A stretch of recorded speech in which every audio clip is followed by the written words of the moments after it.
কাঁদিস কাঁদিস। এই আসমান, কি হয়েছে? ওর কথা কানে নিসনি? সামনে ইন্টারভিউ আছে, মাথা ঠান্ডা কর। আমার চোখে জল ফেলছে বোকার মতো। নাটক নাটক শিখেছে আজকাল। তা কোথায় যাচ্ছ সন্ধ্যেবেলা রিহার্সাল দিতে? হ্যাঁ, নাকি ওসব সিরিয়াল টিরিয়ালে তো যোগ দিয়েছো? নাহলে এত নাটক, এত চোখের জল আসে কোত্থেকে? খবরদার, আর একটাও বাজে কথা বলবে না ফারদার। Just stop it. কি করবে? কি করবে তুমি? মারবে? ওই ছেলের জন্য শুধু মার খাওয়া বাকি আছে। কেন আমার কাছে পড়ে আছে? কেন যার পেটে জন্ম নিয়েছে তার কাছে গিয়ে থাকুক না? খুশি করেছি এক কথা। এই মাথা ঠান্ডা কর, ইন্টারভিউ আছে, চল আমার সঙ্গে। চল ইন্টারভিউ। ফাইলটা নিয়ে চল। বাবা আমি কোথাও যাব না। মানে আমি এই বাড়ি ছেড়ে চলে যেতে চাই এক্ষুনি। হ্যাঁ, এটা বুঝতে তো আমার বাকি নেই বাবা। তুমি তো শুধু অপেক্ষায় রয়েছো যে কখন তুমি চাকরিটি পাবে, হাতে একটি মোটা টাকা পাবে আর টুক করে এই বাড়ি ছেড়ে চলে যাবে। একথা অবশ্য আমি কেন, আমি অনেক আগেই বুঝেছি, বাকিরাও বুঝে গেছে। বোঝেনি তোমার এই বোকা বাবাটা? ভেবেছে যে ছেলে চাকরি করে বাড়ি এসে একেবারে ওনার সবকে বাতি দেবে। না, আমি সেটা ভাবছি না। আমি এখনো চাকরি করি, ইনকাম করি, আমার পয়সা আমি বসে বসে খেতে পারি। ছেলের পয়সা বসে আমায় খেতে হবে না। আর শোনো, আমার ছেলে আমার সঙ্গেই থাকবে। বিয়ের সময় তোমার সঙ্গে সেই শর্তই হয়েছিল। সব শর্ত মিটে গেছে। মানে সব শর্ত মিটে গেছে। এতদিন এই পরের ছেলেকে মানুষ করতে করতে না সব শর্ত মিটে গেছে। কি করেনি? কি করেনি? আমার জন্য কি করেনি? হ্যাঁ, জামা কাপড় কাছে থেকে। কিন্তু মা, আমি তো ছোট থেকে দেখছি দাদা ভাই একটু বড় হতে না হতেই তুমি সেই দূরের কল থেকে ওকে জল আনতে পাঠাওনি। তা কি করতাম? কি করতাম? আমি বাড়ির বউ হয়ে ওই দূরের কল থেকে জল আনতে যেতাম? তাহলে কেন বলছো দাদা ভাই কিছু করে না? বাজে কথা বলবে না। হ্যাঁ, আমার ছেলের জন্য দূরের কল থেকে তুমি জল আনতে গেছো? তোমার জন্য আজকে আমার ছেলের এই অবস্থা, শুধু তোমার জন্য। আমার? হ্যাঁ, তোমার জন্য। কি করেছি? কি করেছি? আমি করেছি তো তোমার গুণধর ছেলে একটার পর একটা কুকীর্তি করে গেছে। দেখো এবারে হয়তো টুকলি করে ফার্স্ট ক্লাস পেয়ে। Shut up! Shut up! আর একটা বাজে কথা বলবে না প্লিজ। বাবা তুমি শুধু শুধু নিজের জীবনটা কেন অতিষ্ঠ করছো? হ্যাঁ, কেন? তোমার কি এত অশান্তিতে বাঁচার কথা? তুমি আমাকে বলো।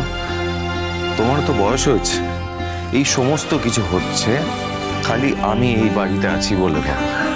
বিশ্বাস করো বাবা, আমি এই বাড়ি থেকে চলে গেলে তোমার জীবনে আর কোনো অশান্তি থাকবে না বাবা। আমি হাত জোর করে অনুরোধ করছি, আমাকে এই বাড়ি থেকে যেতে দাও বাবা। আমি এই বাড়ি থেকে চলে গেলে সমস্ত অশান্তি দূর হয়ে যাবে বাবা। বিশ্বাস করো বাবা, বিশ্বাস করো আমাকে। আমাকে ছেড়ে দাও বাবা, আমাকে ছেড়ে দাও।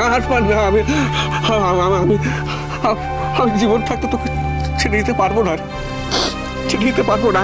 হ্যাঁ, তুই যদি নিজে থেকে চলে যেতে চাস যাবি, কিন্তু আমি তোকে ছাড়তে পারবো না। আমি জীবনে অনেক অনেক অন্যায় দেখেছি, কোনো প্রতিবাদ করতে পারিনি, কিন্তু এত বড় অন্যায়ের প্রতিবাদ আমায় করতেই হবে। না, আমায় করতেই হবে। আমার সন্তানকে আমার থেকে ছিনিয়ে নেবে, কেড়ে নেবে, আমি জীবনে মানতে পারবো না, কোনোদিনও মানতে পারবো না। কি বললে? কেড়ে নিয়েছি? আমি কেড়ে নিয়েছি তোমার সন্তানকে? তোমার জীবন থেকে কেড়ে নিয়েছি? বলো বলো বলো, আর কি কি কেড়েছি বলো। আমি আর কি কি কেড়েছি? কেন আমার মান আর সম্মান সব কেড়ে দিয়েছো, সব কেড়ে দিয়েছো। এই যে আমার ছেলে যখন ছোট ছিল, তখন ওকে যখন আমি পুজোর সময় নতুন জামা কাপড় কিনে দিতাম, তুমি তো সারা পাড়ায় চিৎকার করে বলতে যে দেখুন ও ছেলেকে জামা কাপড় কিনে দিয়েছে, কিন্তু মেয়েটাকে জামা কাপড় কিনে দেয়নি। এই দুজনের মধ্যে তুমি বিষ ঢোকাওনি? হ্যাঁ, বিষ ঢোকাওনি, কিন্তু পারোনি। আমার এই মেয়েটা ও দাদাকে নিজের বর্দার মতো ভালোবাসে। আমার এই ছেলে আমার মেয়েটাকে নিজের বোনের মতো দু হাত দিয়ে আগলে রাখে। ওদের এই ভালোবাসাই হচ্ছে তোমার সমস্ত অন্যায়ের প্রতিবাদ। থাকো তোমরা তোমাদের প্রতিবাদ নিয়ে থাকো।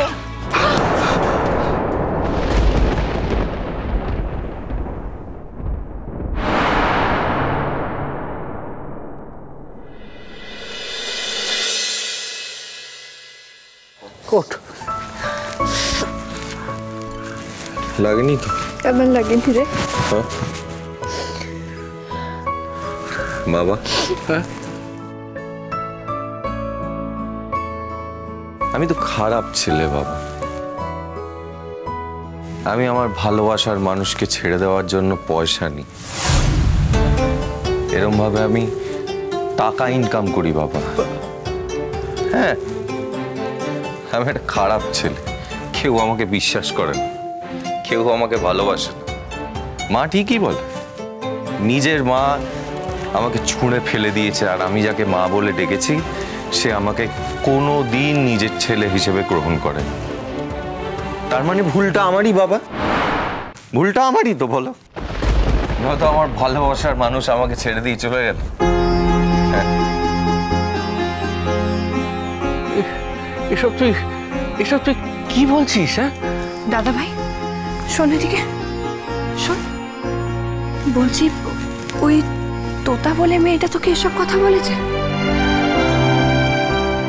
ওরা বড় লোক দাদা ভাই, ওদের সাথে যে তোর কোনোদিনও মেলে না সেটা তোর বোঝা উচিত ছিল। গেছিলিস কেন তুই ওখানে? হ্যাঁ গেছিলিস কেন? শোন দাদা ভাই, নিজের সম্মান নিজের কাছে, ওই তোতা বলে মেয়েটার কাছে তুই আর কোনোদিনও যাবি না, বুঝতে পেরেছিস? কিন্তু আমার ছেলের সম্পর্কে এইসব অভিযোগ তো আমি মানবো না। কিন্তু কথাটা যে ঠিক বাবা,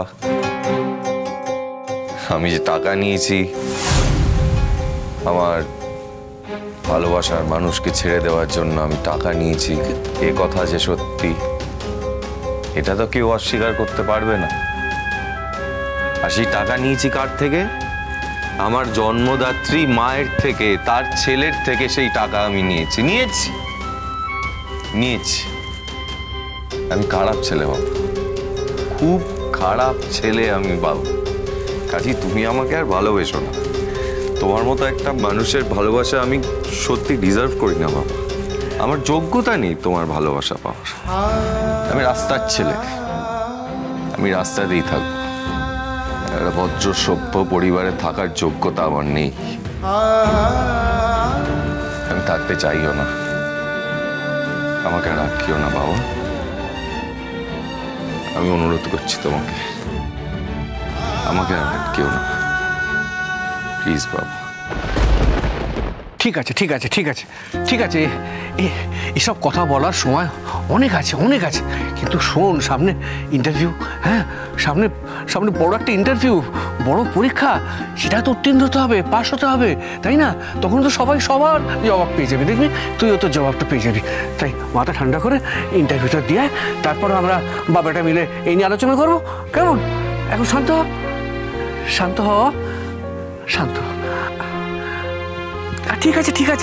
ঠিক আছে বাবা, ঈশ্বর মঙ্গল করুন, ঈশ্বর তো ভালো করুন। মাথা ঠান্ডা, cheer up, fight to the last। আমি জানি তুই পারবি, আমি জানি। বেস্ট অফ লাক দাদা, পারবি। আসছি রে, এলাম বাবা। সাবধানে যাস।